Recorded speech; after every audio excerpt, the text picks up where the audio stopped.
Oke, kita mulai aja ya, biar juga nggak terlalu malam. Assalamualaikum warahmatullahi wabarakatuh. Selamat malam. Waalaikumsalam. Waalaikumsalam warahmatullahi Waalaikumsalam wabarakatuh. warahmatullahi wabarakatuh. Malam, Bro. Dr. Umay Saroh dan rekan-rekan mahasiswa. Jadi hari ini tanggal 21 Desember 2020 saya berinisiatif ingin bertemu di akhir perkuliahan lah ya.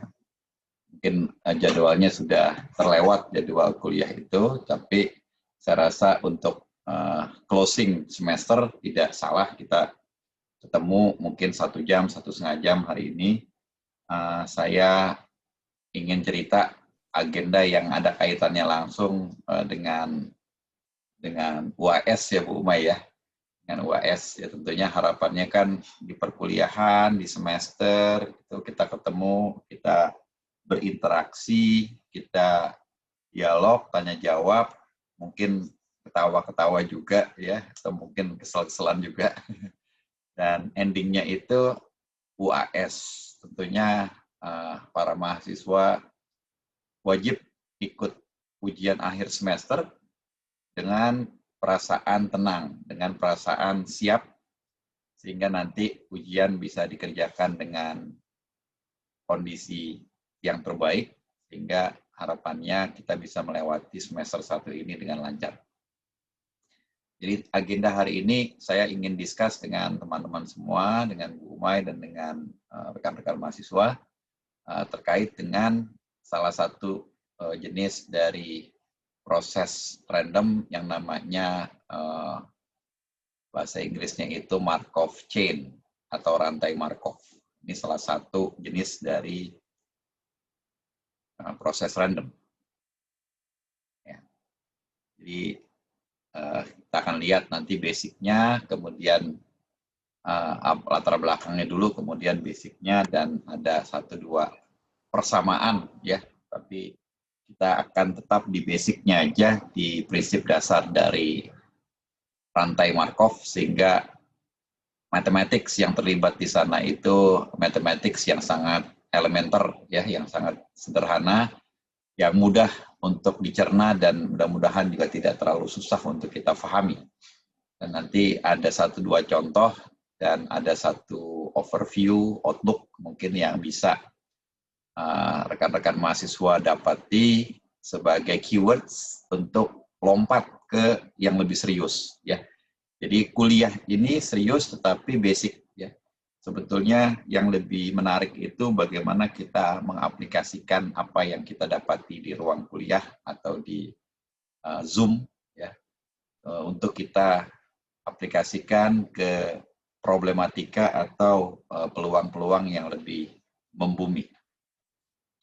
Jadi rantai Markov ini ditemukan atau diperkenalkan oleh salah satu mathematician dari Rusia mungkin ya, Andrei Markov. Andrei Markov ini murid dari Chebyshev ya. Nah, ini nama-nama yang orang terkenal. Chebyshev itu yang menemukan polinom ya, polinom yang banyak sekali dipakai pada berbagai macam aplikasi teknis, aplikasi engineering.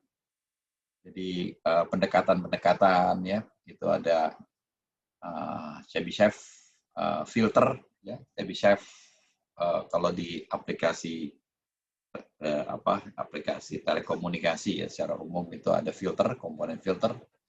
Chebyshev itu memperkenalkan filter yang sangat sering dipakai. Nah, ini muridnya ya, jadi memang itu proses regenerasi yang sangat baik ya, orang pinter punya murid pinter juga ya. Jadi Markov ini memperkenalkan salah satu alat bantu matematis yang dipakai untuk membahas atau memodelkan suatu kondisi atau kejadian atau sesuatu yang kita namakan sistem ya. Sistem itu adalah suatu kondisi, suatu benda, suatu yang kita amati yang sifatnya dinamis. Dinamis artinya kondisinya itu berubah dengan waktu. Tetapi yang yang dilihat berubah ini bukan sistemnya dengan berubah dengan waktu, tetapi sinyalnya. Jadi rekan-rekan mahasiswa ini belajar tentang sinyal dan sistem di zaman dahulu ya. Sistem itu mungkin rangkaiannya, ya. Nah, sinyal itu yang masuk ke dalam rangkaian, ke dalam sistem. Ya, akan kita lihat bahwa model yang diperkenalkan oleh Andrei Markov ini, yang kita kenal dengan Markov Chain, itu ternyata dipakai pada banyak sekali aplikasi. Ya, silakan nanti kalau iseng itu bisa ngeklik, ya, ngeklik Wikipedia ini yang in English, ya. Nanti Ibu Bapak, rekan-rekan mahasiswa akan bisa dapati bahwa model Markov Chain ini aplikasinya sangat kemana-mana. Ya. Itu memang bukti bahwa model ini model yang fleksibel, yang bisa.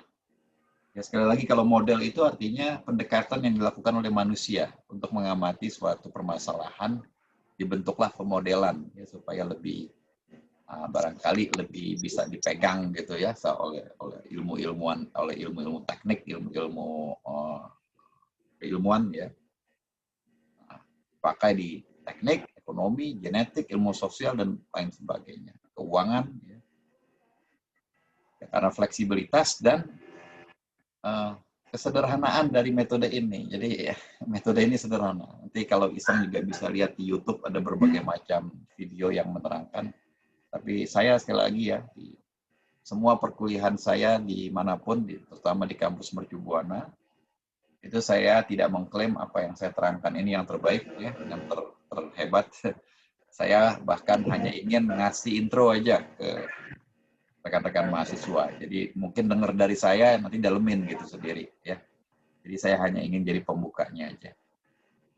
Oke, nah Markov Chain sekali lagi itu adalah suatu model yang digunakan untuk memodelkan atau menggambarkan suatu kondisi atau sistem yang dinamis.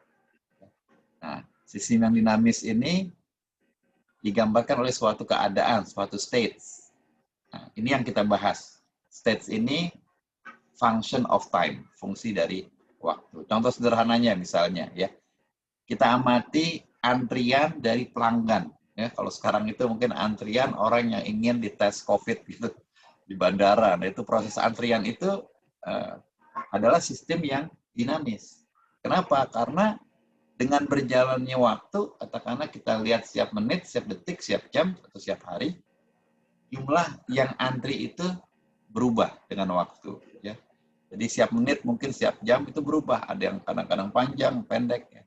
Nah, itu yang kita katakan sebagai sistem dinamis. Contoh lain misalnya, nah ini yang contoh-contoh klasik lah katakanlah ya, contoh-contoh klasik ya saham itu juga naik turun, gantung katakanlah pengamatan per jam, per hari atau per berapa waktu. Nah harga saham itu naik turun. Nah kita namakan itu sistem yang dinamis ya. Jadi ini cuma contoh-contoh aja, dan kalau Anda lihat di Wikipedia katakanlah ya, Wikipedia ini bukan literatur yang powerful sebetulnya, tetapi renyah gitu ya. Wikipedia itu enak kita baca. Jadi sebagai entry point untuk mendapatkan literatur yang lebih serius. Ya, itu ada banyak sekali contoh-contoh dari sistem dinamis. Nah, sistem dinamis yang seperti yang kita lihat di sketsa di kiri bawah ini adalah fungsi yang berubah dengan waktu. Nah, itu kita modelkan. Nah, cuma langsung di sini di break jadi dua. Ada yang bisa dimodelkan dengan Markov Chain, ada yang tidak. Ya, nanti kita lihat sistem-sistem mana yang bisa dimodelkan dan mana yang tidak. Ya. Jadi kita langsung bagi dua. Yang kita bisa amati dengan bantuan Markov Chain dan ada yang tidak bisa diamati. Ada syaratnya. Nah, seandainya sistem dinamis itu bisa kita modelkan dengan Markov, maka ada dua kriteria, ada dua klasifikasi lagi. Itu sistemnya itu discrete, apa sistemnya itu continuous. Nah, ini seperti biasa ya. Kita selalu nanti ketemu atau telah ketemu di masa lampau dengan kondisi yang continuous time dan ada yang discrete time. Walaupun pada akhirnya setiap yang continuous itu bisa kita diskretkan. Apalagi zaman sekarang, zaman komputer, seluruhnya itu bisa kita anggap sebagai discrete, ya. Dan tinggal kita mainin itu, apa namanya, interval waktu discretization-nya, mau sangat fine atau agak lebar, ya. Jadi sekali lagi, ada sistem dinamis yang tidak Markovian, kita bilangnya, yang non-Markov. Nah, itu kita tidak bahas di sini. Yang kita bahas adalah sistem dinamis yang masuk kriteria sehingga kita bisa bilang dia layak untuk diamati secara model Markov chain. Seperti apa itu? Nah, ini sebenarnya sederhana aja, ya. Ada yang tidak bisa direpresentasikan, ada yang bisa. Nah, untuk itu, untuk bisa nanti kita yakin, oh sistem ini sistem dinamis yang memenuhi sifat Markov, maka dia akan kita bisa representasikan dengan Markov chain. Tapi sebelum ke sana, izinkan saya mendefinisikan dulu. Ya, sebelum saya bahas sifat Markov itu apa sih? Saya define dulu. Yang pertama, ya, sebelum saya masuk ke sana, yang pertama akan saya definisikan apa yang disebut dengan state, keadaan, ya, keadaan yang kita amati tadi, misalnya, keadaan apa misalnya? Saya ingin mengamati keadaan cuaca. Nah, cuaca di Jakarta, cuaca di katakanlah di London, ya, itu adalah sistem dinamis. Katakanlah hari ini hujan, besok panas, besoknya lagi mungkin halilintar. Nah itu, ya, itu sistem dinamis, ya, sistem yang berubah dengan waktu. Jadi itu yang disebut dengan state, keadaan. Nah, ruang keadaan atau state space adalah segala sesuatu, ya, segala suatu keadaan yang mungkin terjadi. Ya, kalau saya bicara mengenai katakanlah sederhananya tadi, cuaca, dan kalau di Jakarta, di Indonesia, cuaca cuma dua, hujan atau matahari. Mungkin kalau di negara-negara yang 4 musim, ya state-nya ada 4. Jadi segala sesuatu itu masuk ke dalam the space, ruang. Sama seperti kita dulu di awal pertama kali kita ketemu beberapa waktu yang lampau, ya, bulan September, ada yang namanya sample space. Ya, sample space itu ruang sampel. Jadi segala macam sampel masuk ke situ. Segala macam sampel yang mungkin terjadi kita namakan sample space. Anda melempar dadu misalnya. Nah, sample space-nya itu 1, 2, 3, 4, 5, 6. Nggak ada selain itu. Ya. Kalau state space adalah seluruh keadaan yang mungkin bisa terjadi. Hujan atau matahari. Ya. Kalau di negara yang sifatnya mungkin ada hujan, matahari, atau salju, nah, misalnya, ya, itu state space. Itu dulu pertama. Jadi sebelum kita ngamati sistem dinamis, kita define dulu adanya ruang keadaan. Yang kedua, nah ini yang menarik, bahwa antar space itu ada aturan perubahan, aturan transisi, ya. Bahasa Inggrisnya transition rules, state transition rules, aturan transisi perubahan antar keadaan ke keadaan yang lain. Ya, gimana nanti kita define Anda akan lihat. Tapi ada dua ini, ya. Pertama, ruang keadaan dan aturan perubahan antar keadaan tadi, ya. Namanya state transition rules. Oke. Nah, tadi kita ada singgung ada 2 jenis Markov chain, yaitu Markov chain yang discrete dan Markov chain yang continuous. Maka state space-nya juga ada 2, ya. Ada S yang discrete, ada S yang continuous, ya.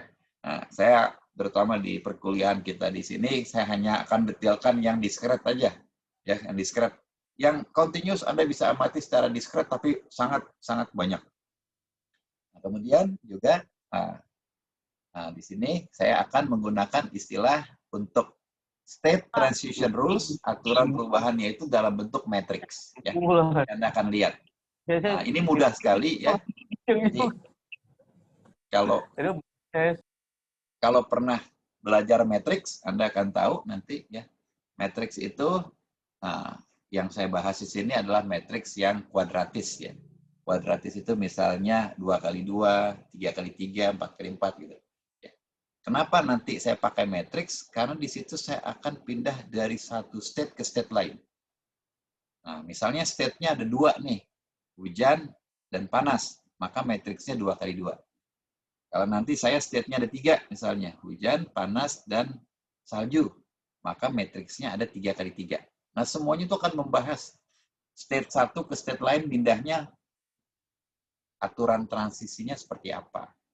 Nah, karena kita di sini membahas tentang proses random, proses yang mana proses random itu pasti sifatnya random. Ya, basic dari sesuatu yang random itu kita udah belajar di awal-awal perkuliahan dulu sampai di pertengahan kita menggunakan konsep probabilitas.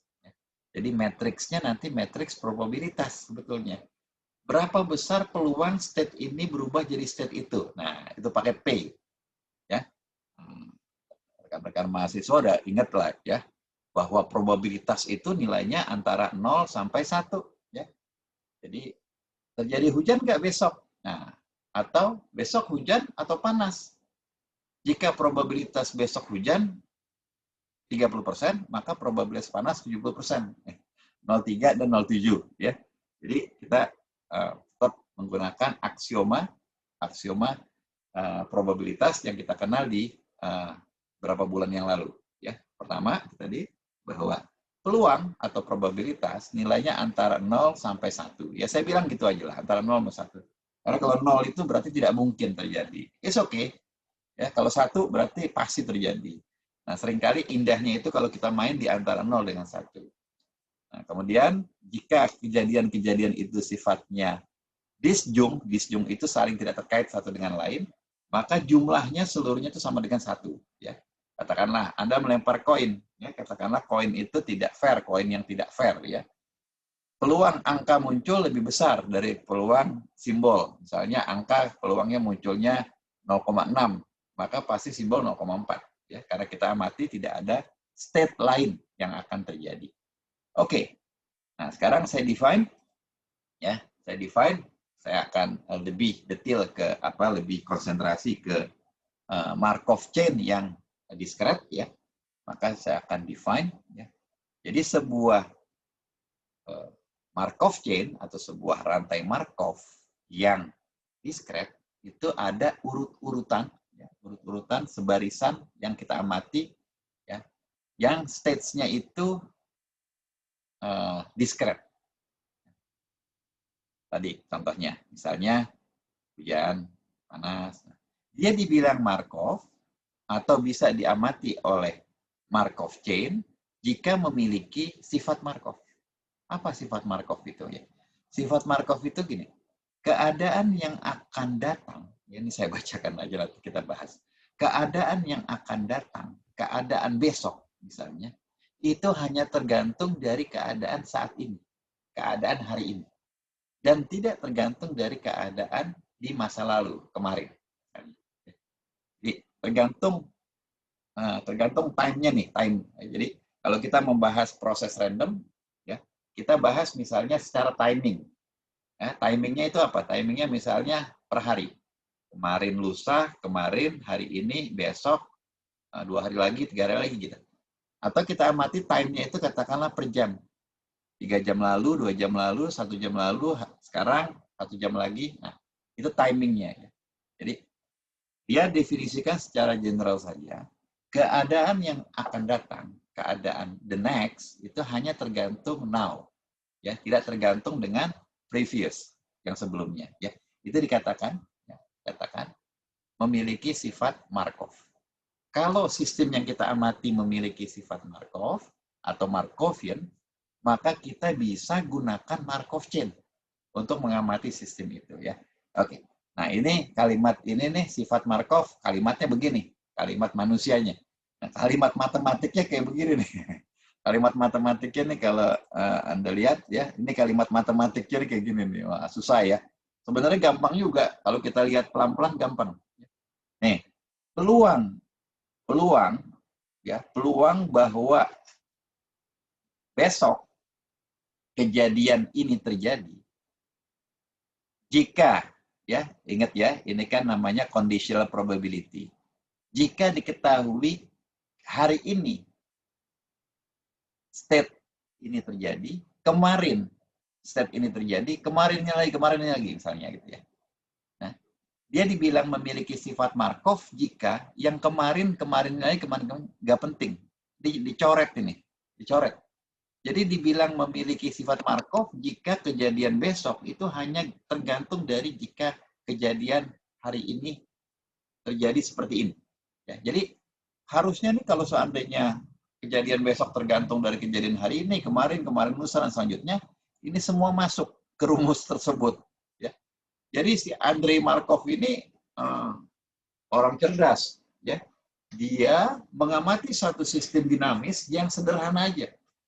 Ya, jadi kan kalau Einstein itu, Albert Einstein itu bilang, orang cerdas itu orang yang bisa menyederhanakan sesuatu sesederhana mungkin, ya. But not simpler, dibilang. Tapi jangan terlalu sederhana, ya. Kalau terlalu sederhana, nggak ada lagi nih, nol semua, nggak menarik jadinya, ya. Maka tidak ada yang bisa kita bahas. Jadi sederhananya gitu, ya, si Andrei Markov. Jadi sisi kiri ini adalah probabilitas terjadinya keadaan. Nah, katakanlah keadaan P, ya, keadaan S atau apapun, ya, besok, ya, itu jika diberikan keadaan-keadaan sebelumnya. Nah, ini yang sebelah kiri ini general, ya.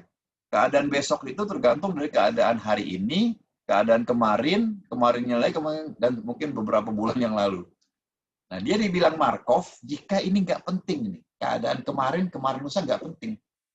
Kejadian besok, ya, di sisi kanan, probabilitas terjadinya keadaan IN tambah 1 di saat nanti atau besok, ya, dinamakan N tambah 1. Jika diberikan keadaan sekarang. Jadi hanya tergantung dari keadaan sekarang. Ya.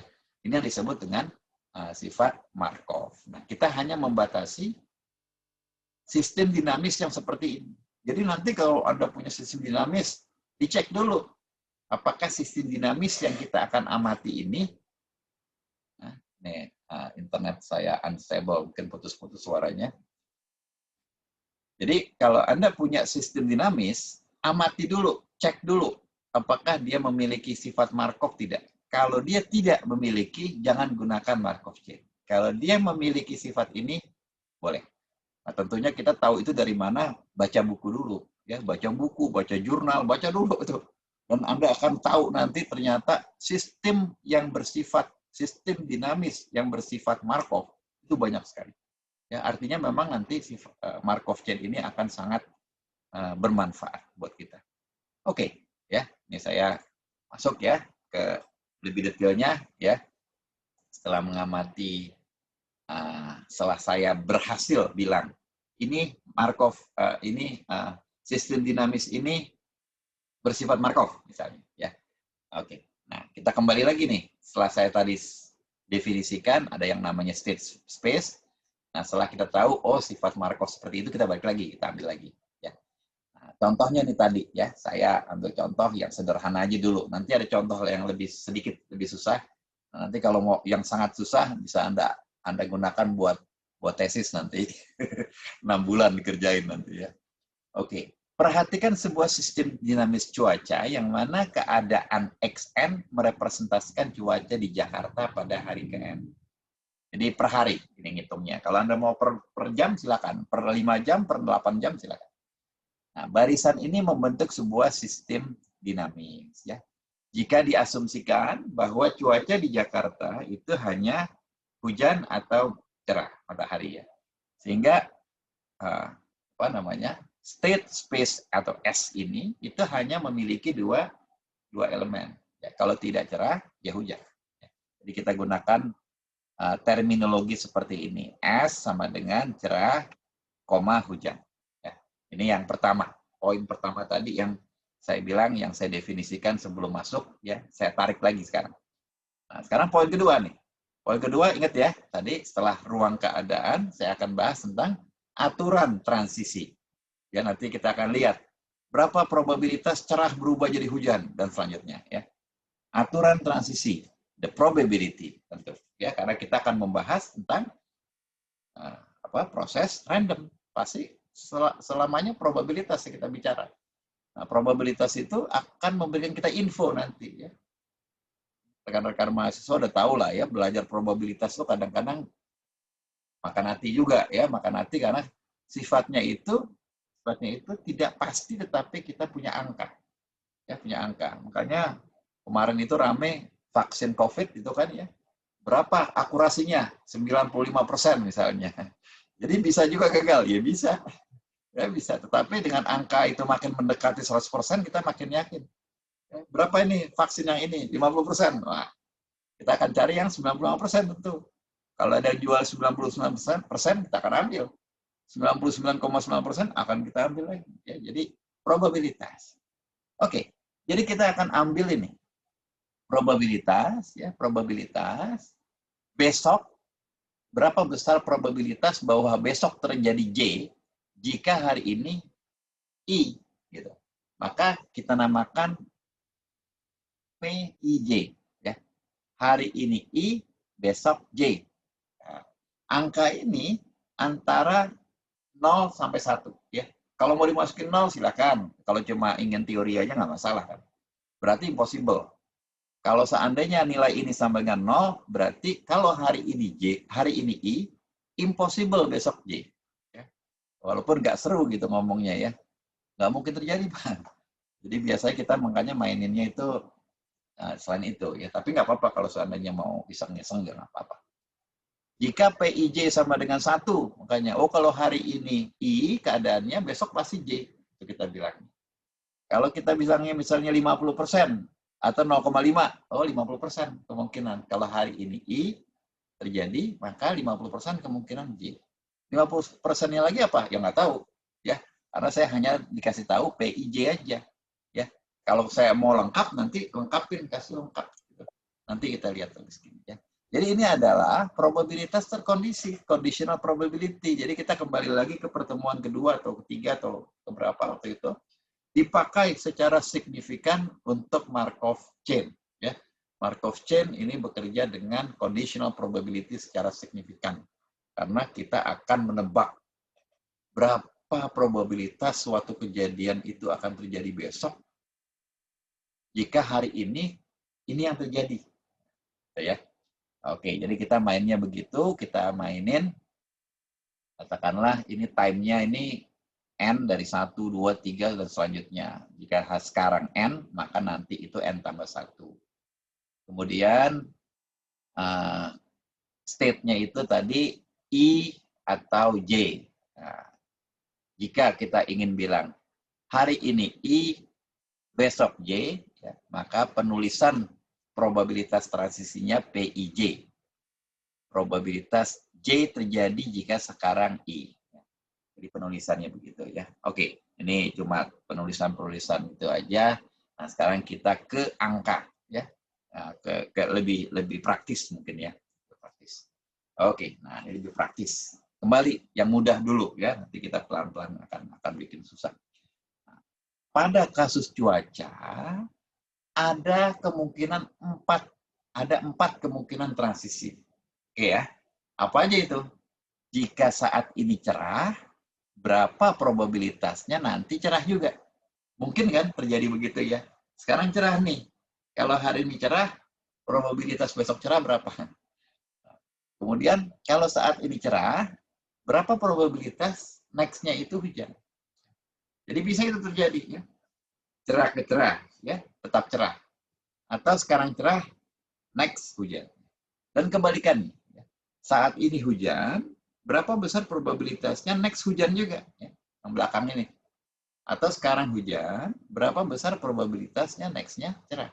Jadi ada 4 kemungkinan ini. Ada 4 transition rule. Ya. Cerah-cerah, hujan-hujan, cerah hujan, hujan cerah. Ya. Nah, katakanlah kita mau bilang nih, cerah tetap cerah, itu A.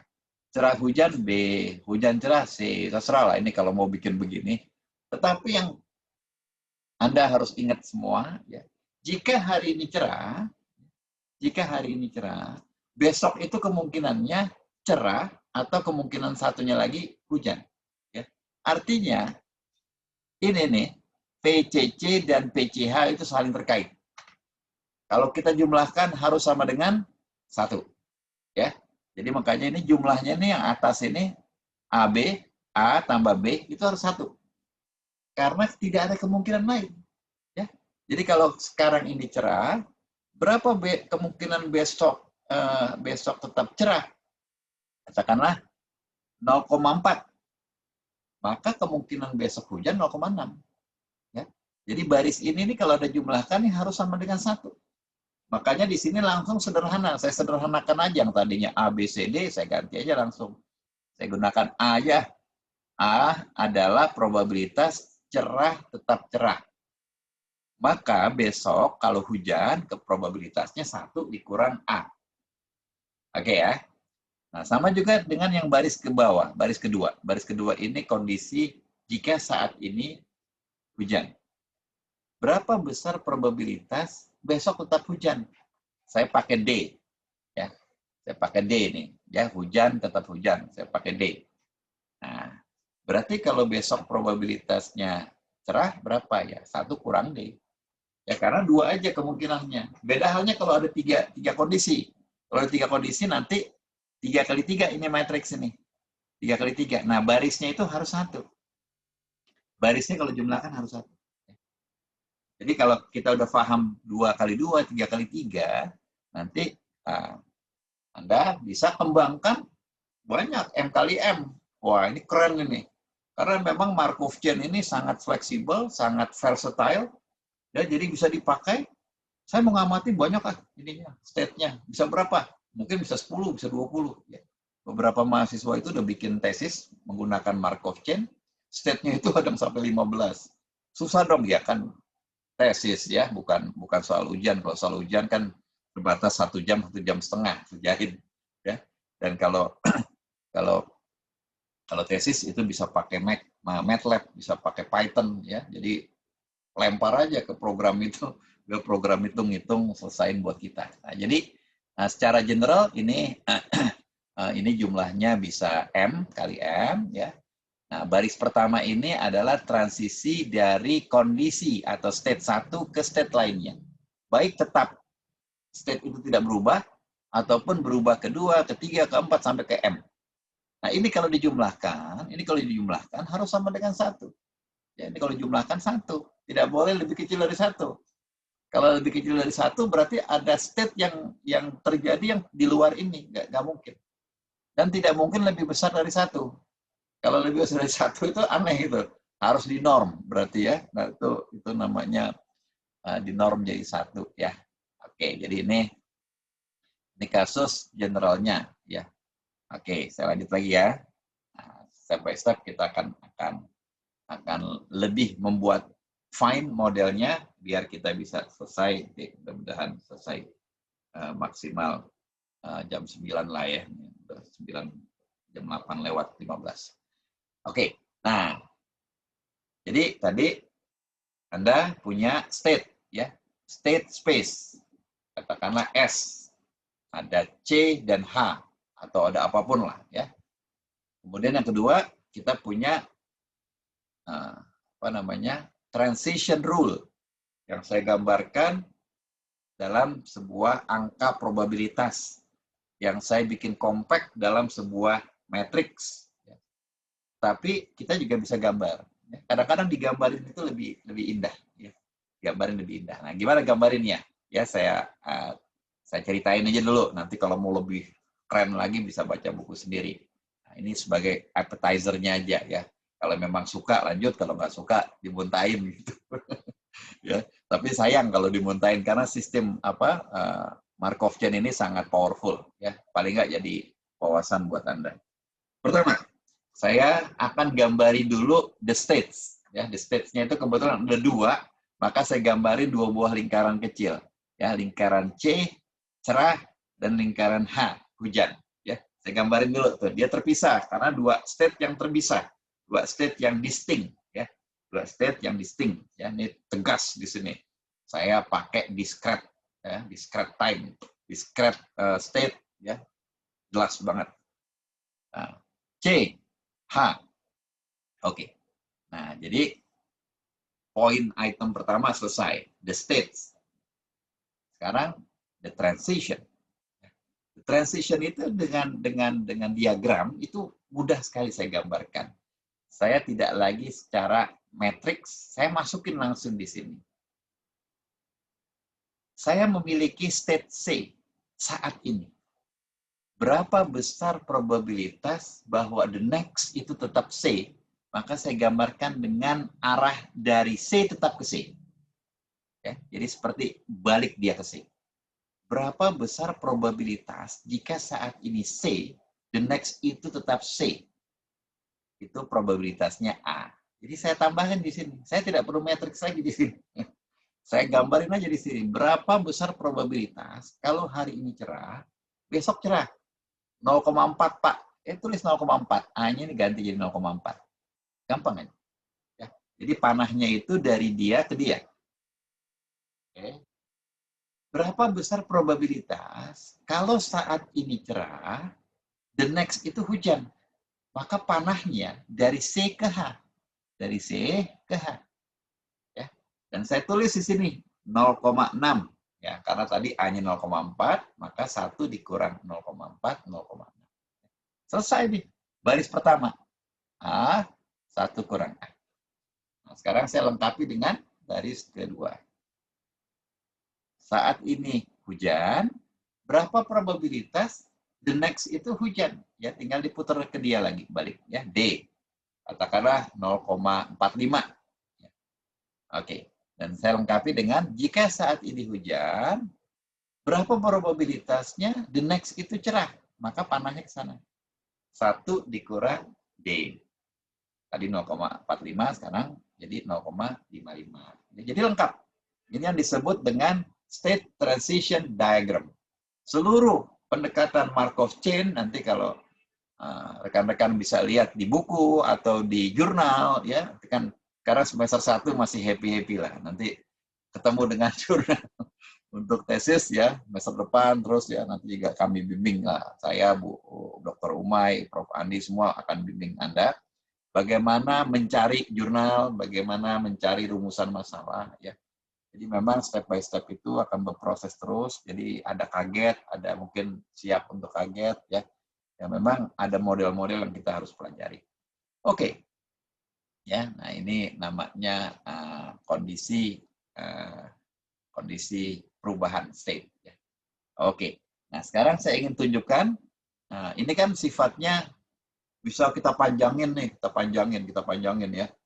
Hari ini, besok, 2 hari lagi, 3 hari lagi, 4 hari lagi. Nah itu membentuk proses random. Ya, jadi proses random itu kita amati dengan suatu time points ya, yang panjang. Ya. Jadilah sebuah proses yang komprehensif. Gitu. Nah ini demikian. Jika hari ini hujan, besok apa? Cerah apa hujan? Lusa apa? Cerah hujan. Besok apa? Lusa, 3 hari lagi, 4 hari, 5 hari lagi. Ya. Jadi panjang gitu. Nah kita ingin lihat nih, setelah kita tahu transition rule-nya tadi, oh ya pertanyaannya gini, transition rule-nya itu taunya dari mana? Ya taunya dari pengamatan pasti. Dari BMKG kalau hujan ya. Kalau apa tadi saham ya dari stock market ya, dari tempat itu kita lihat bagaimana regularitasnya. Termasuk juga kondisi saat ini kalau COVID, Anda bisa amati itu dengan pendekatan macam-macam. Pendekatan salah satunya pendekatan Markov chain, itu bagaimana memprediksi keadaan itu. Ya.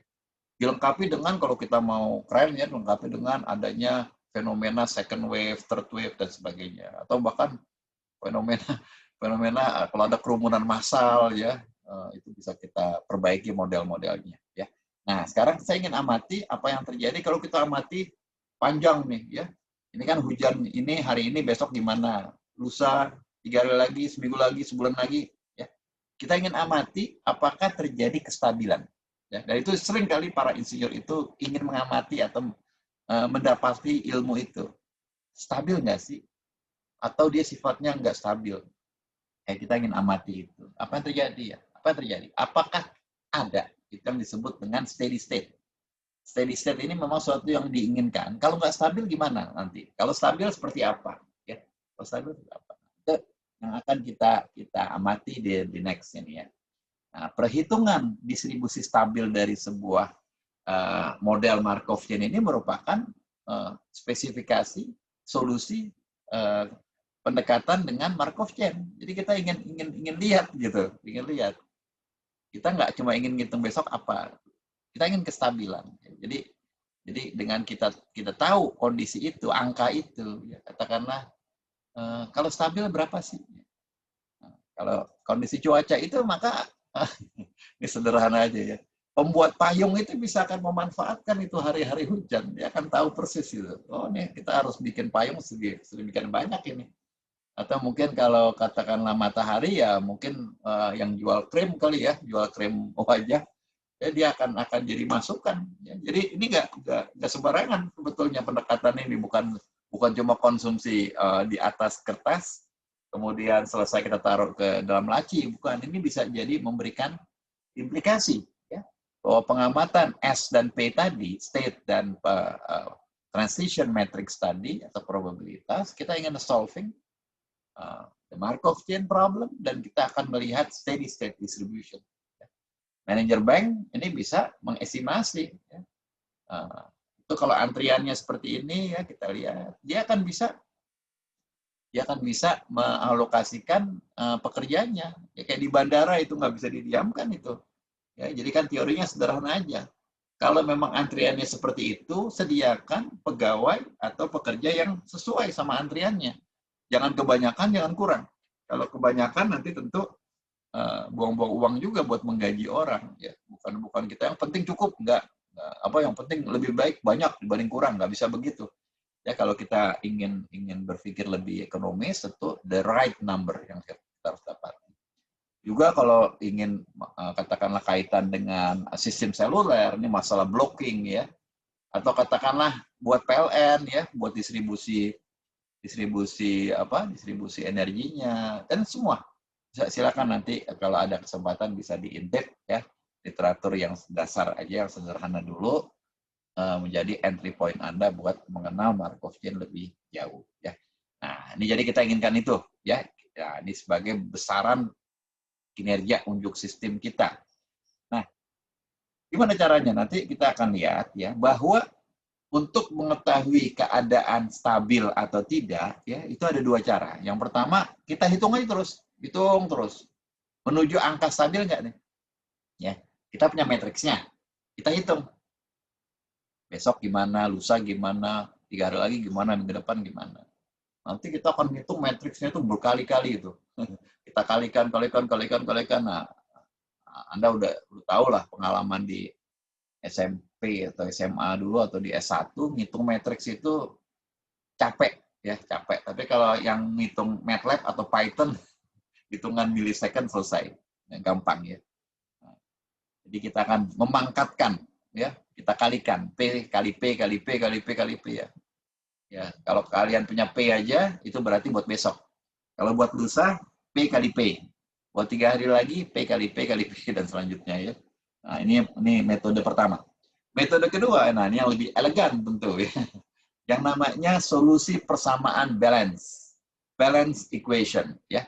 Balance equation itu artinya kita akan menemukan kondisi stabil ya setelah P kita kalikan. Ya pasti hasilnya itu stabil suatu nilai ya.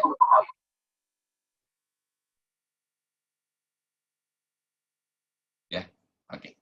Ya, jadi ini yang elegan, tapi saya akan tunjukin dulu cara pertama, cara primitif. Ya. Primitif sebagai berikut ini. Ya, diamati kembali contoh cuaca. Ya, nanti cuacanya ada 3 habis gini. Ini 2 dulu. Nanti kalau udah ada gambaran, baru saya kembangkan lebih susah. Oke, andaikan, ya, andaikan keadaannya tadi tetap ya cerah dan hujan. Ya, nah ini sengaja saya ambil agak beda ya. Berapa peluang kalau sekarang cerah, besok cerah? Itu 0,6. Maka pasti kalau sekarang cerah, besok hujan 0,4. Ya. Bawah ini kalau kondisi hari ini hujan. Ya. Kalau sekarang hujan, berapa besar peluang besok hujan? 0,75. Maka peluang satunya lagi pasti 1 dikurang 0,75, 0,25. Ya. Jadi per baris ini harus 1 jumlahnya, sekali lagi. Ini harus 1 jumlahnya. Karena ya itulah, sudah dirangkum semuanya ke dalam state space. Ya. State space itu harus melingkupi semua state yang mungkin terjadi. Kalau ada yang belum masuk, nanti jumlahnya di bawah 1. Nah, itu masalah itu. Atau kelebihan. Kalau kelebihan biasanya salah ngitung, jadi harus di norm. Oke, nah ini angka teknis ya, angka lapangan. Anda bisa ganti dengan angka lain, silakan dicoba ya. Dan di sini kelihatan ya, di sini kelihatan sebetulnya dari awal ya, probabilitas hujan ini lebih gede nih. Probabilitas hujan lebih gede ya, probabilitas hujan lebih gede nih. Hujan tetap hujan, cerah tetap cerah, lebih besar. Ya. Jadi peluangnya nanti kayaknya hari-hari hujan ini. Ya. Oke, nah sekarang saya ingin pakai cara yang primitif dulu, P kali P. Ya. Nanti kalau mau kalikan lagi. Ini P kali P, ya kalau Anda mau hitung aja biasa, gampang kok ya. Tapi kalau mau pakai MATLAB, pakai Python ini lebih gampang lagi. Ya. MATLAB itu kalau kita kalikan nih 0,6 kali 0,6 ditambah 0,4 kali 0,25 ya. Jadi baris pertama dikalikan dengan kolom pertama itu hasilnya di sini. Ya. Kisah masa lalu. Ya silakan kalau lupa mau diingat-ingat lagi silakan. Nah, kemudian baris pertama dikalikan kolom kedua itu nanti mendaratnya di sini. Oke. Kemudian baris kedua dikalikan kolom pertama mendaratnya di sini. Baris kedua dikalikan kolom kedua mendaratnya di sini. Itu matriks ya. Zaman dulu kalau lupa bisa tanya anak SMA.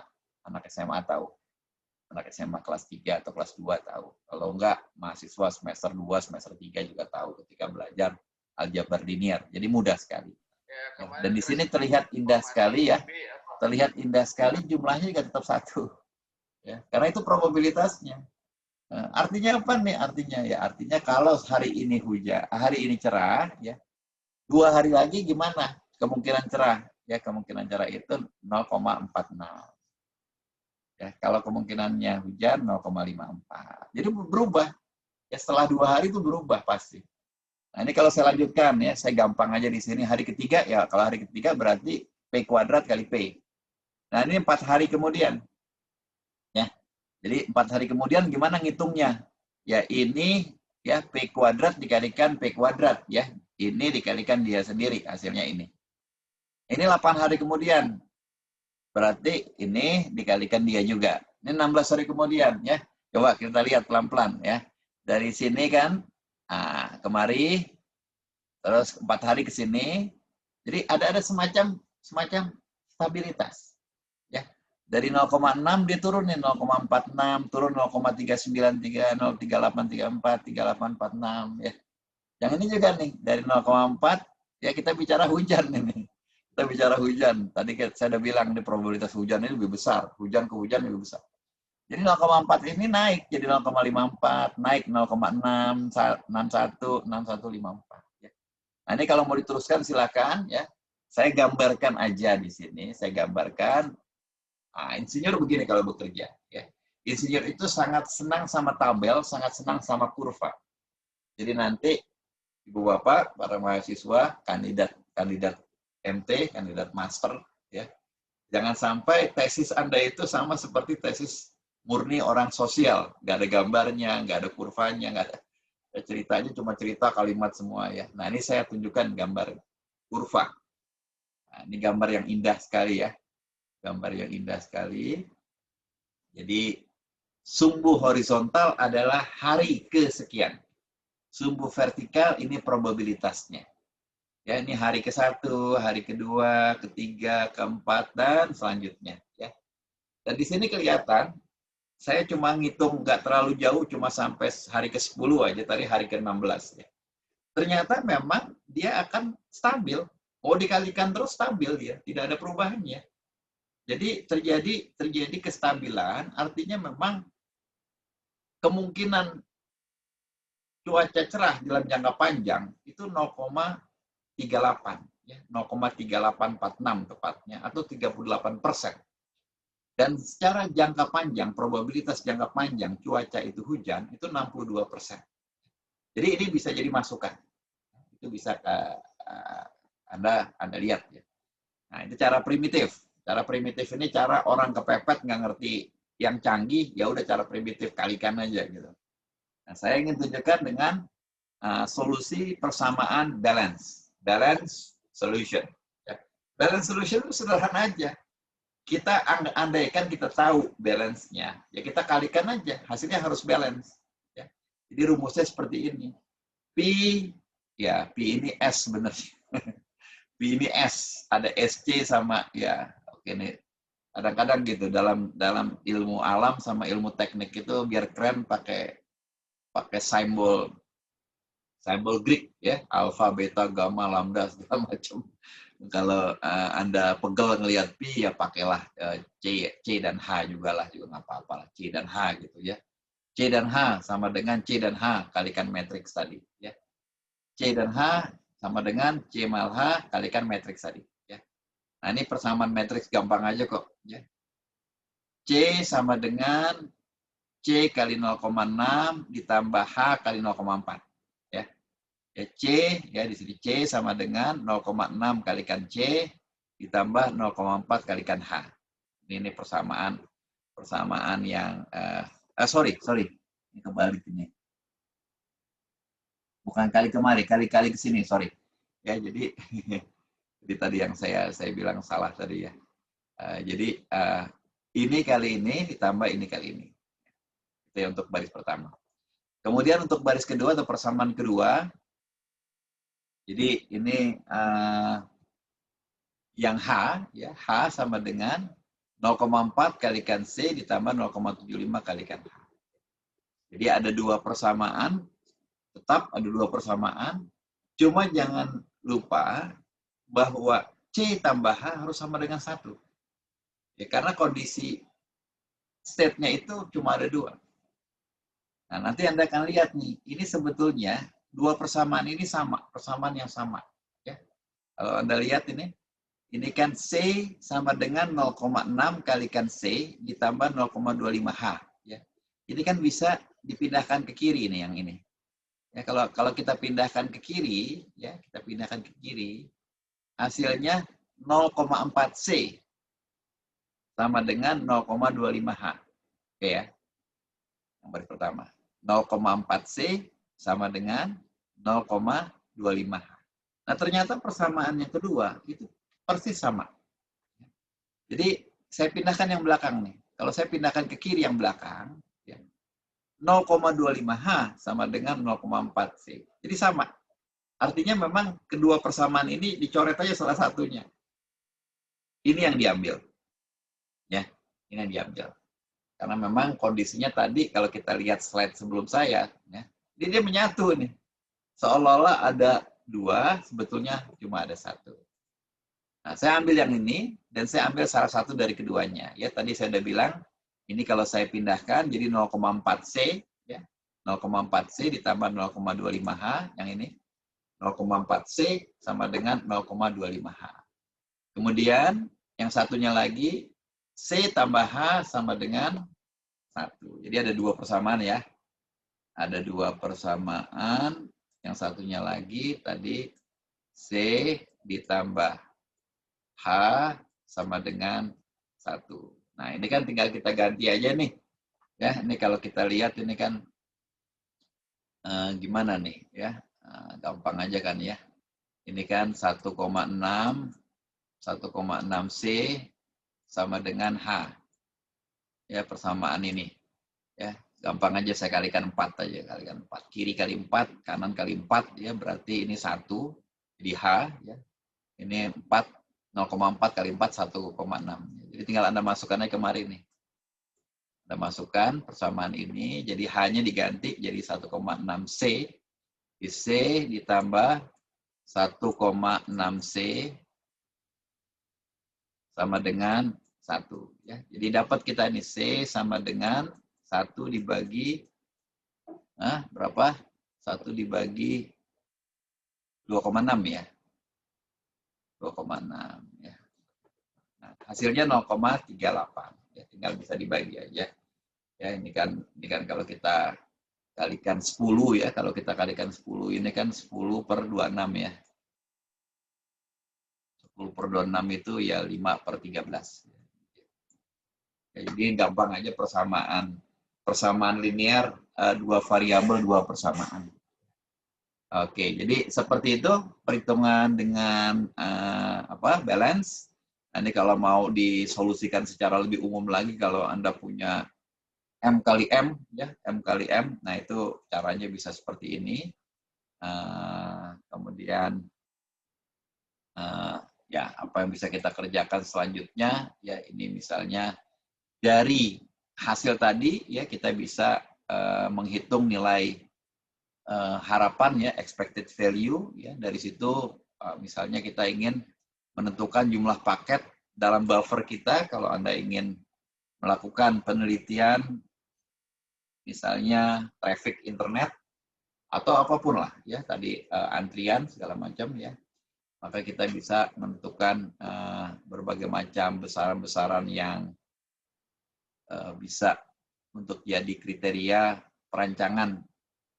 Misalnya tadi router apa yang harus kita pakai, ataupun mungkin juga di masalah antrian tempat yang lebih sesuai dengan jumlah orangnya yang ngantri atau jumlah pekerjanya. Ya, jadi kita bisa menentukan expected value di sini. Nah, ini juga ya. Ya ini masalah-masalah lainnya nih ya. Nah, ini bahkan kita bisa menghitung besaran turunan ya, besaran turunan akibat dari hujan tadi ya, akibat dari hujan tadi ya.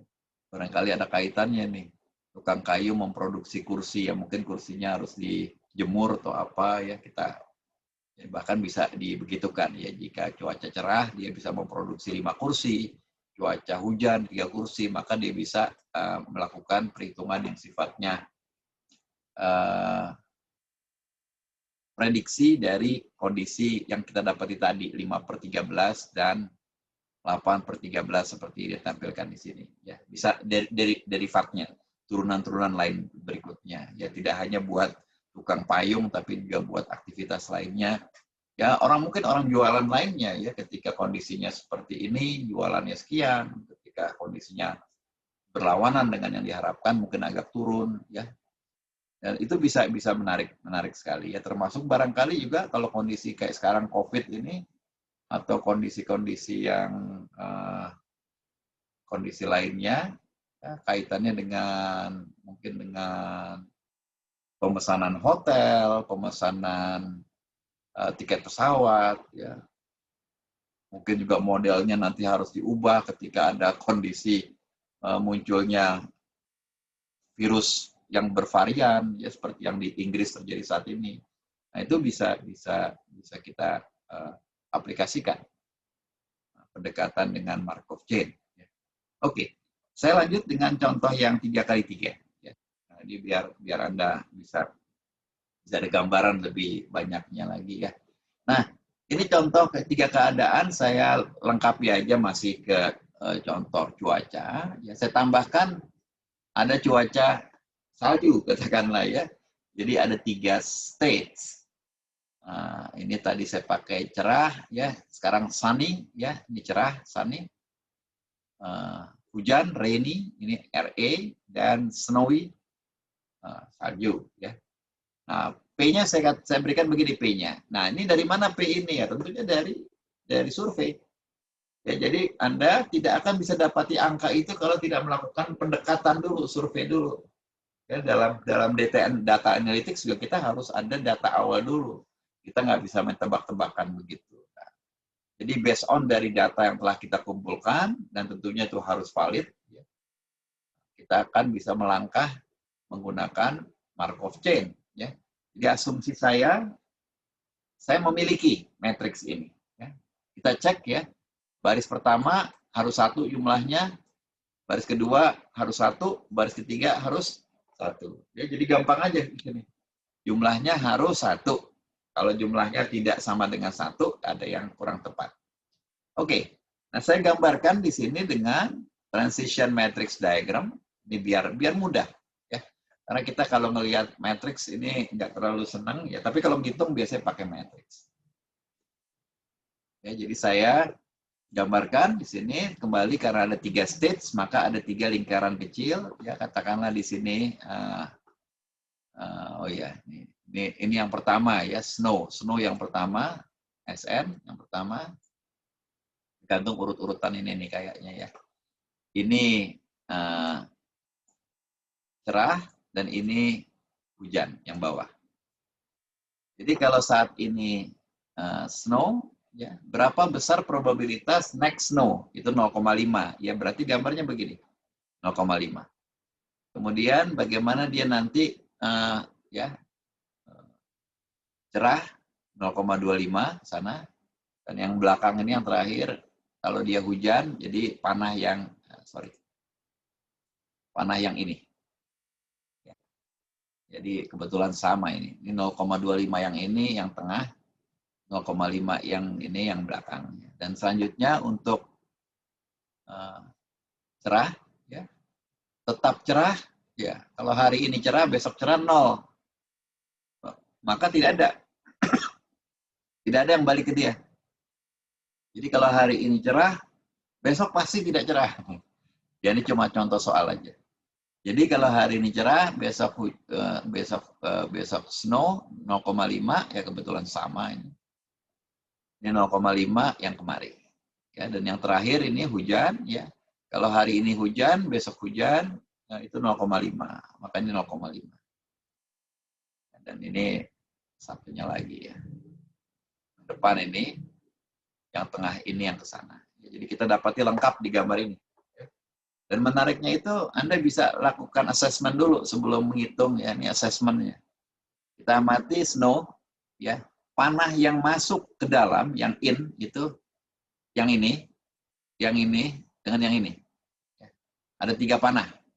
Yang ini 0,5, yang ini 0,5, yang ini 0,25. Jadi in-nya itu 1,25. Oke ya. Out-nya mana? Out-nya ini. 0,25, 0,25. Jadi out-nya 0,5. Ini assessment aja. Dijumlahkan ya nggak harus 1.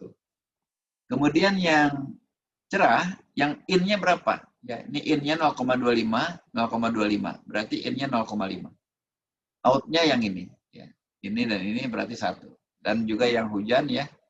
In-nya ini 1, 0,5, 0,25, 0,5 berarti 125. Out-nya 0,25 dan 0,25, 0,5. Ya, jadi ini kita assess aja.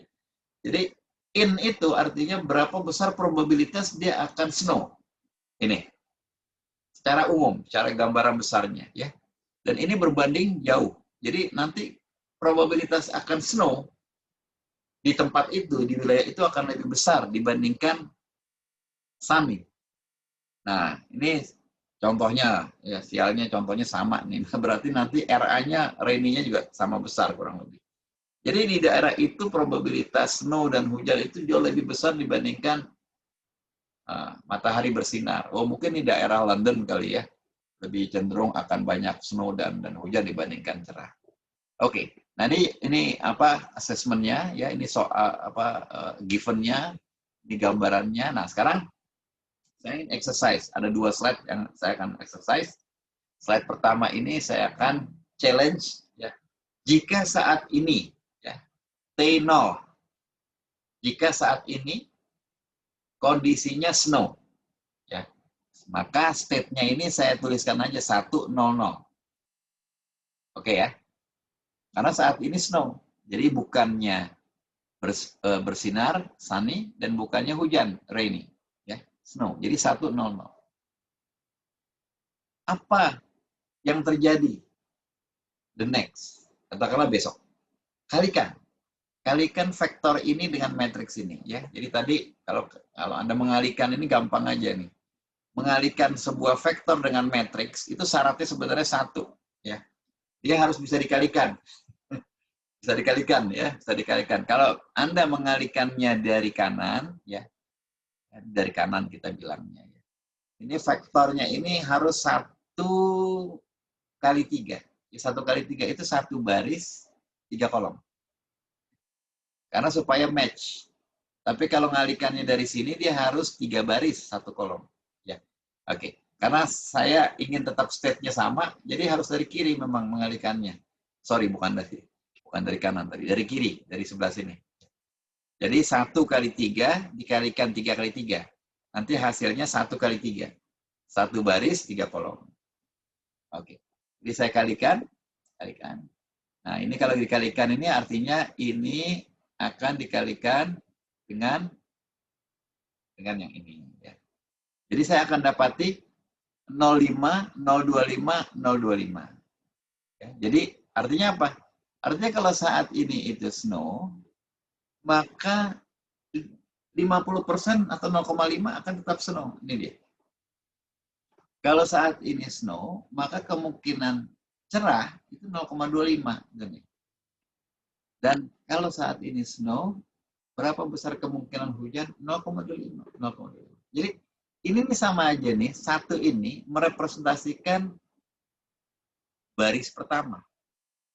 Ya. Baris kedua kita lupakan, karena tidak ada, dia 0. Baris ketiga kita lupakan, karena 0. Oke ya? Jadi, matriks mengajarkan kita demikian. Kalau kita kalikan dari sisi kiri, beda dengan kalau kita kalikan dengan dari sisi kanan. Kalau kita taruh di sini nih, yang penting itu kolomnya.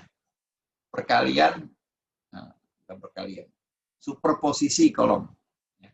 Kalau kita kalikan dari sebelah kiri, ya, maka superposisi dari baris. Baris pertama, ini, ditambahkan dengan baris kedua, ditambahkan dengan baris ketiga. Tetapi baris kedua dan ketiga itu 0. Ya, jadi tinggal baris pertamanya. Oke. Nah, yang menarik, the next step. Ya, the next step. Apa yang terjadi kalau saat ini itu snowy, 2 hari lagi apa? Ya. Kalau besok kita udah hitung nih, 2 hari lagi apa? Nah, berarti kita kalikan dia.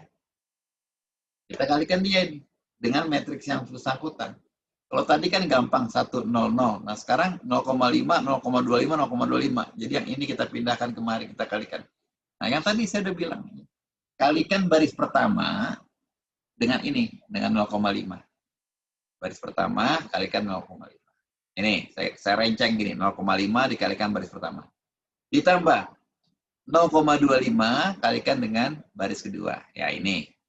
Ditambah 0,25 dikalikan dengan baris ketiga. Kalikan masing-masing ya. Ini kalikan ini, nanti kalikan gitu, jumlahkan ya. Saya ambil kolom pertama dulu, ya kolom pertama. Jadi hasilnya nanti segini nih, kolom pertama.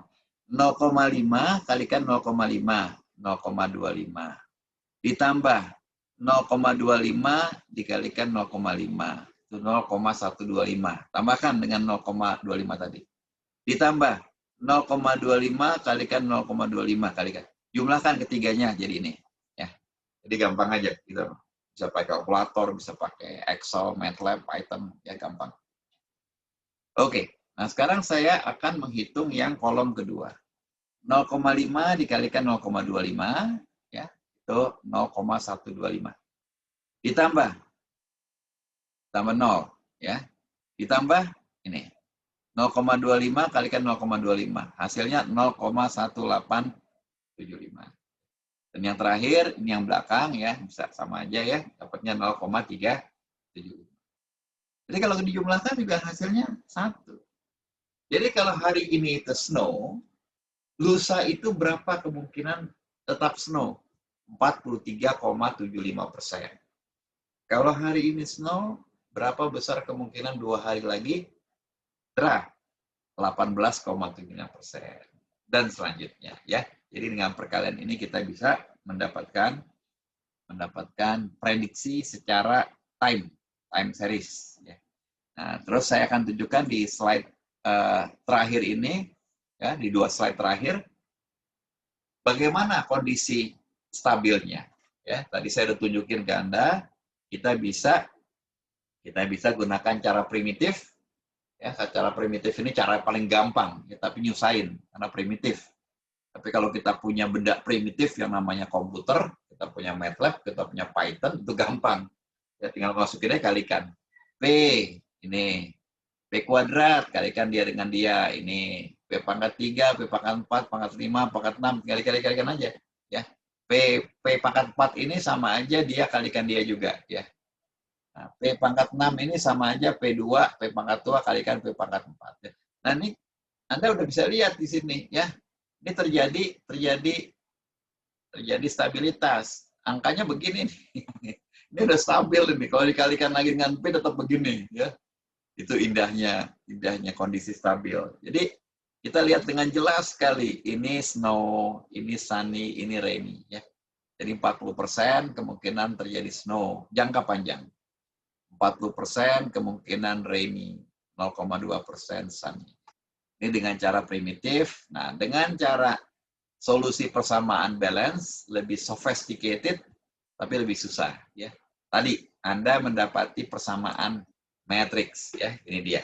Nah, ini mesti dilihat lebih detail, lebih hati-hati, ya, lebih tenang, ya, biar kita bisa. Karena matriks ini kadang-kadang kita salah satu angkanya berantakan semua. Ini matriks P yang tadi saya ceritakan ke Anda plus kondisi snow, kondisi sunny, kondisi rainy, kalau jumlahkan harus sama dengan 1. Ya. Jadi kita punya 4 persamaan. Kita punya 3 unknowns, 4 persamaan. Ya. Kok bisa begitu? Iya, karena salah satu persamaan di sini itu dependence. Itu yang kalau orang linear aljabar bilang ya dibuang aja. Itu pasti barisnya itu 0, nggak bermanfaat. Ya. Itu pasti barisnya itu 0, ya, kita buang. Nah, ini kita lakukan, kalau zaman dulu itu kita belajarnya menggunakan istilahnya itu eliminasi Gauss. Ya. Eliminasi Gauss itu kita punya matriks, kita renceng begini, ya. Kemudian kita nolkan nih, yang bawahnya kita nolkan. Gimana caranya? Ya, caranya sebenarnya gampang aja. Kita kurangi dengan baris yang lain. Ya. Kita jumlahkan dengan baris yang lain supaya dia 0. Contoh sederhana. Saya ingin mengenolkan yang ini nih. Gimana caranya supaya dia 0? Maka saya harus mengalihkan baris pertama dengan setengah, saya jumlahkan ke dia. Ya. Jadi kalau saya kalikan dengan setengah ini yang atas, jadi 0,5, saya jumlahkan jadi 0. Ya, saya kalikan yang atas dengan 0,5 jadi 0,5, saya jumlahkan dengan 0,5 jadi 1. Ini juga saya kalikan dengan 0,5, jadi gitu, kalikan dengan angka yang sama, jumlahkan. Ini saya kalikan dengan 0,5, jumlahkan jadi 0,75. Ya, ini juga saya kalikan dengan 0,5, saya jumlahkan jadi 0,5. Ya, jadi 0. Dan dengan cara yang sama saya lakukan untuk mengenolkan yang ini. Ya, kalau yang ini sekarang saya kalikan dengan yang atas, saya kalikan dengan 1/4. Ya, saya kalikan dengan 0,25. Dikurangi sekarang. Ya, supaya 0 dikurangi. Jangan dijumlahkan. Kalau dijumlahkan jadi 0,5. Saya kurangi, hasilnya segini, 0. Nah, saya kalikan lagi dengan sama, ya, saya kurangi, jadi minus 1,25, dan selanjutnya. Ya. Jadi, ini 0 semua, oke, keren, ya. Nah, sekarang berikutnya ini saya nolkan. Ya. Dinolkan. Ya, ini juga sebenarnya mesti dinolkan, cuma yang ini 0 sayang, ya, diamin aja. Yang ini saya nolkan. Nah, di sini kelihatan udah jelas sekali ini dengan Anda punya satu buah 0, satu buah yang non-0 di sini, ya. Ini 0, ini 0, ini non-zero. Ini kita udah dapat solusi nih. Solusi dari SU. Ya gampang aja nih. Minus 1,25 kali SU sama dengan minus 0,25. Nah, itu indahnya di situ. Probabilitas tidak boleh negatif. Berarti kalau dia ini negatif, pasti yang di sini negatif. Nah, ini tinggal Anda bagi, ya, hasilnya 0,2. Dapat duluan di sini nih. Nah, yang ini kalau kita dapati juga, kita akan mudah juga nih, dapatnya 0,4. Ya, tinggal bagi aja, minus 0,3 dibagi 0,75, 0,4. Jadi kita dapati hasilnya dan jelas, tegas sekali di sini jumlahnya sama dengan 1. Ya. Jadi ini 2 buah cara untuk mendapatkan stabilitas. Nah, itu yang ingin saya sampaikan terkait dengan teori Markov chain, ya, dengan 1-2 perhitungan yang dua-duanya sederhana. Nah, Markov chain ini bisa kita kembangkan, ada yang namanya istilahnya hidden Markov chain, hidden Markov model, ya. Nah, ini sama sebetulnya, ini state-nya, ini state-nya. Nah, ini transisi antar state ya. Tetapi dia ada eh, ada besaran lain lah di sini. Ya, inilah besaran yang sebetulnya yang bisa kita ukur. Ya, makanya disebut istilahnya hidden Markov chain. Nah, ini sering dipakai kalau Anda sekali lihat ya, ini istilah aja. Itu dipakai pada banyak sekali aplikasi, dari mulai aplikasi eksakta, ya, engineering, ataupun aplikasi-aplikasi yang sifatnya sosial. Ini beberapa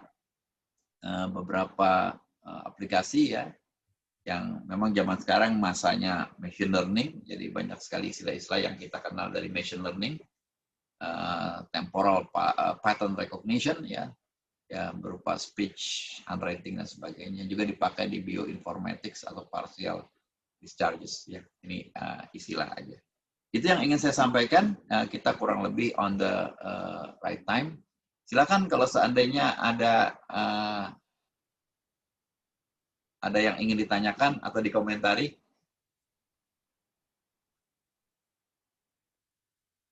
Apa udah ketiduran semuanya? Ya, silakan. Izin nanya Pak. Ya, Mas Dwi ya. Berarti kalau waktu sholat abadi juga bisa ditentukan dengan metode ini ya Pak? Apa tadi? Masalah apa? Waktu sholat abadi. Oh, bisa jadi ya. Kan asumsinya gini, asumsinya katakanlah, asumsinya modelnya itu kan ada semacam ya, kalau itu kan berarti keadaan alam ya, matahari, bulan dan sebagainya ya. Nah, selama itu the stage-nya itu tidak berubah, kondisi alamnya nggak berubah, harusnya transition rule-nya tidak berubah. Ya. Transition-nya tidak berubah. Harusnya itu bisa digambarkan. Kan? Tapi kan kita nggak tahu apakah itu setiap tahun nggak berubah atau ada koreksi. Karena koreksi kan juga suka ada ya. Ada fenomena alam yang tidak kita bisa masukkan ke dalam model kita, hanya bisa kita masukkan sebagai faktor koreksi. Nah, itu bisa terjadi juga. Nah, contohnya kan katakanlah kayak kalender ini ya, kalender Januari sampai Desember itu kan dikoreksi tiap 4 tahun. Tiap 4 tahun dia tahun kabisat katakanlah. Itu karena dia tidak bisa dimodelkan ke kalender yang sebenarnya, jadi ada hari itu sepertiga gitu, jadi harus direvisi. Nah, barangkali bisa juga. Silakan, ada pertanyaan lain? Baik Pak. Terima kasih. Ya, makasih. Mas Mahfud, ada pertanyaan? Lagi asik ngerokok di rumah?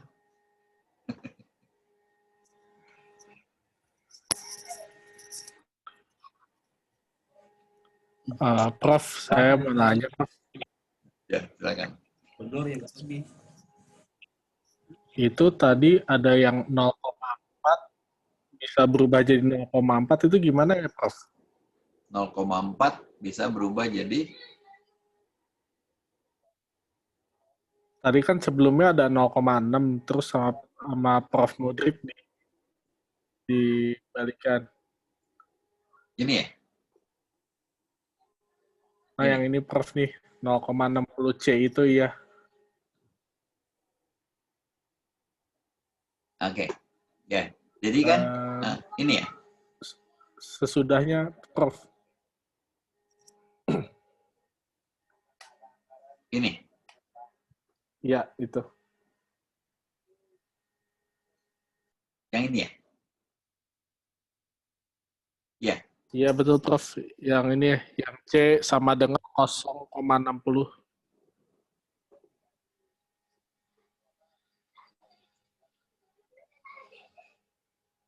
0,60C ditambah 0,25. Ya.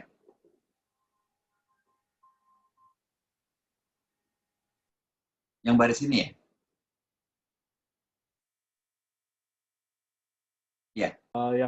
barisnya, Prof. Yang bawah ini? 2 baris di bawah. Ini, 2 ini? Iya. Iya, ya ini kan jadi gini. Iya. Ya ini karena kita pakai koma ya. Jadi seperti yang tadi kayak saya katakan, jadi kalau kita belajar teori matriks itu, kita bisa mengalihkan matriks dari kanan atau dari kiri ya. Di gambarannya itu kan gini. Jadi kalau kita punya matriks A, ya, itu bisa kita kalikan dari biasa gitu ya, gini ya. Atau bisa juga kita kalikan dari sini, oke ya. Nah ini yang sering kita gunakan yang atas, yang bawah ini dipakai di sini, oke ya. Nah itu kalau kita biasa gunakan yang ini, ya, hasil itu biasanya kan sama dengan B nih biasa kita bilang, right hand side. Gitu. Nah itu adalah superposisi dari kolom. Jadi kalau kita dapat itu, saya coba detilin ya. Ini A11, A12 gitu ya. A21, A22. Oke ya. Nah ini seringkali kita begini nih. Nah ini saya tentunya harus bikin dia kolom. Nggak boleh jadi baris. X1, X2 gitu ya. Sama dengan dia harus kolom. Karena matriks nanti akan protes ini. Jadi kalau matriks itu prinsipnya kan 2x2 matriksnya. Nah, supaya bisa dikalikan, dia harus 2x1. Tidak boleh 1x2. Jadi yang ini harus sama angkanya. Nah, nanti hasilnya adalah yang luar ini. Nanti hasilnya itu yang luar ini. 2x1. Matriks 2x1. Ya. Yaitu B1 dengan B2. Nah, yang ini, nah, kita mesti hati-hati nih. Ya, mesti hati-hati. Dia harus kolom 1x2. Ya. Kita kalikan dengan A11. Ya katakanlah matriksnya sama lah. A12, A21, A22. Oke ya. Ya, jadi kalau yang ini yang atas tadi, yang tadi saya tulisin ya. Ini B1 itu sama dengan A11 kali X1 ditambah A12 kali X2. Dan B2 itu A12 kali X1, A22 kali X2. Jadi baris ini nih kayak nggak berubah ini. Untuk kondisi yang ini. Ini langsung aja dia ngambil ini. B1 sama dengan A11 kali X1 ditambah A12. Nah, sedangkan yang kita amati sekarang, dia perkalian dari kiri. Ya, katakanlah supaya sama dengan ini, saya gunakan C dan H. Oke, supaya sama. Nah, gimana cara mengalihkannya? Ya, jadi mengalihkannya itu kalau ini tadi per baris, kalau sekarang di per kolom. Jadi yang kita ambil kalau tadi itu baris dari A, nah sekarang kolom dari A. Jadi hasilnya nanti juga harus sama dengan C kali H. CH. Jadi hasilnya itu pasti 1x2 juga. Ya karena ini kan 2x2 gabung 1x2. Mirip kayak inilah. Nah, hasilnya gimana? Ya, yang depan ini C itu sama dengan C kali A11 kali yang depan ini. C kali A11. Jadi A11 kali C. Atau kalau di sini itu 0,6 ya. 0,6 kali C ditambah A21 kali H. A21 itu yang bawah ini, ya, yang ini ya. 0,25 kali H. Jadi dapatlah saya persamaan yang pertama ini. Dari baris pertama. Dari kolom pertama. Kemudian dengan cara yang sama, saya bisa mengalihkan dengan kolom yang kedua. Dapatlah persamaan yang kedua. Gitu, Mas Muhammad Ikhlas ya, Ihsan. Gitu. Bisa dipahami ya? Iya, Prof. Makasih, Prof. Ya. Silakan, ada pertanyaan lain? Pertanyaan berikut?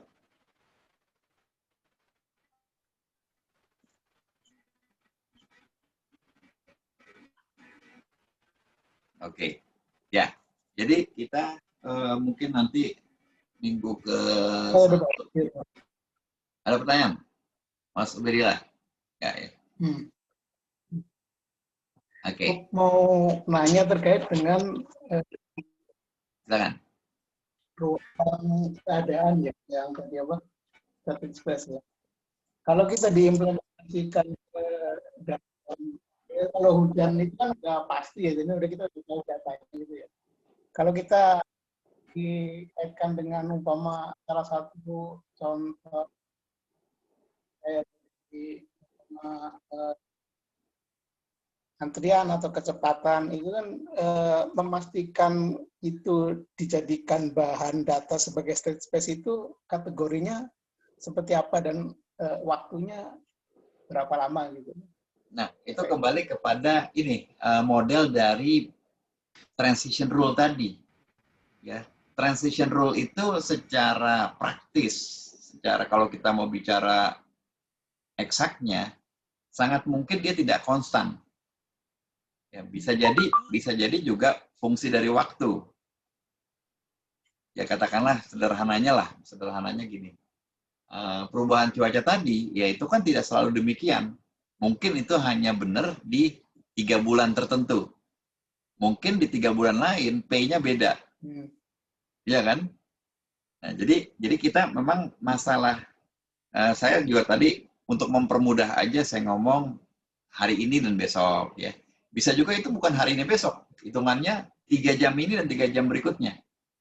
Atau suatu sistem yang sangat dinamis, bisa jadi time-nya itu mungkin per 30 menit atau per menit. Ya, jadi makanya itu kita harus amati secara statistik ya. Nah, ya namanya juga proses random. Nah, jadi kita harus amati P-nya sebagai sebuah hasil ya katakanlah antara kutip pengamatan yang mencukupi.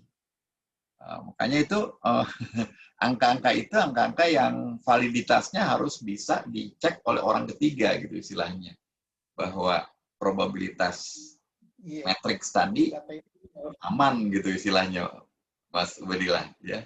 Jadi itu kembali kepada ya ini kan model aja ya, model, dan tentunya nanti harus selalu kita tadi kalau di hidden Markov chain yang saya terakhir tunjukkan itu dia bisa mendeteksi wajah, dia bisa mendeteksi. Nah, itu tergantung case-nya, katakanlah wajahnya bangsa mana, tulisan tangan siapa. Ya, barangkali handwritten recognition itu juga beda-beda juga tergantung kalau kita katakanlah insinyur atau kalau seandainya itu buat orang kantor atau buat dokter, ya mungkin beda juga pendekatannya. Jadi tergantung case-case-nya juga. Ya memang setiap model itu harus kita challenge dengan kasus. Sejauh mana dia error-nya bisa kita terima. Silakan, ada pertanyaan lain? Oke. Jadi apa yang saya tampilkan hari ini itu lebih ke arah. Itu dipakai Pak. Kenapa? Ya, halo? Oke, jadi di pertemuan hari ini saya lebih ke arah ingin memberikan overview lah ya, overview tanpa ingin terlalu mendetilkan ke pemakaian di lapangan. Itu nanti harus dicek memang ya, harus dibaca lagi jurnalnya, publikasi lain. Dan memang kalau kita perhatikan, Anda juga lihat dengan jelas sekali Markov chain itu mudah. Ya, nanti ada banyak sekali derivatnya, variasi-variasinya tadi contohnya hidden Markov chain. Itu tentu di balik fleksibilitas kemudahannya ya dia tentu harus kita hati-hati dalam menggunakan. Jangan sampai kita anggap model Markov chain ini yang pasti bisa dipakai dengan error yang bisa sekecil mungkin, ya itu mesti dicek lagi. Pertemuan hari ini saya lebih ke arah pertama memberikan intro, overview tentang Markov chain. Ada loh model begini dan dipakai cukup intensif di lapangan. Yang kedua, ini merupakan review untuk persiapan closing the semester, yang artinya ada UAS nanti yang sedikit banyak ada kaitannya dengan Markov chain, ya, sehingga Anda akan lebih yakin, lebih tenang lagi menempuh UAS di bulan Januari nanti. Ya. Jadi itu yang jadi ini saya. Mungkin dari Bu Umay Saroh ada masukan sebelum kita tutup.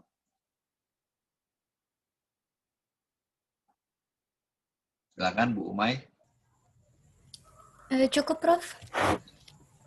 Ya, intinya beberapa aktivitas ya. Beberapa aktivitas yang kita lakukan ya Bu Umay sudah kita jalani dengan ya not bad lah kalau menurut saya ya. Ya memang mata kuliah ini mata kuliah e-learning, jadi didukung oleh sistem di e-learning ya. Anda para mahasiswa juga sudah cukup disiksa lah ya, disiksa dengan forum dan dengan tugas quiz ya. Itu juga yang masuk ke TB1 dan TB2. Jadi kita memang tidak terlalu sering melakukan video conference ya, mungkin cuma 3 kali atau 4 kali seingat saya sama hari ini.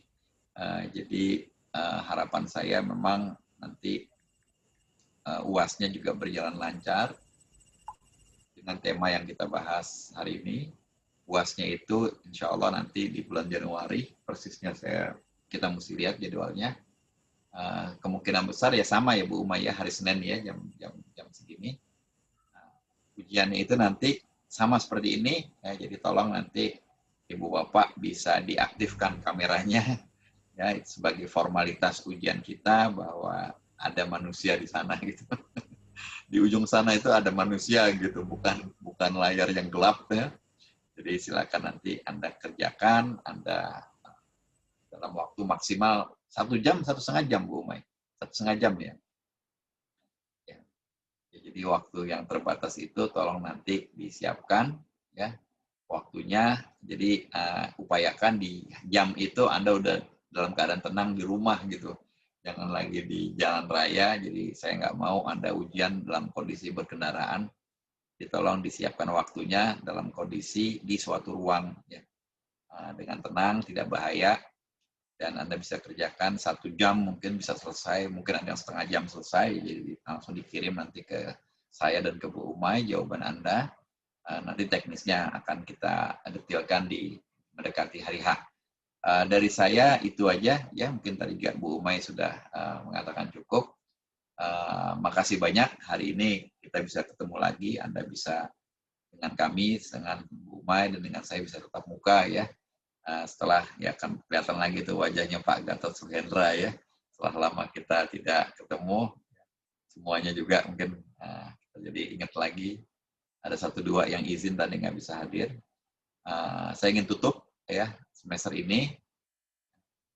Mudah-mudahan nanti kita bisa ketemu ya Pak Hafiz ya, Pak Hafiz kita bisa ketemu lagi di semester 2. Sepertinya kondisinya tetap sama dengan video conference ya, dengan kondisi masih darurat COVID ya, kita nggak ingin ngambil resiko, tapi saya harapkan kita bisa lebih baik lagi gitu ya, interaksinya bisa lebih baik lagi, dan mungkin semester depan rekan-rekan mahasiswa akan lebih masuk mempersiapkan tesis ya Bu Umay ya, ada mata kuliah seminar atau apalah gitu yang nanti Anda akan lebih ngarah ke persiapan buat membuat proposal dan untuk membuat tesis. Gitu. Itu aja yang ingin saya sampaikan ya. Saya rasa udah cukup malam ya.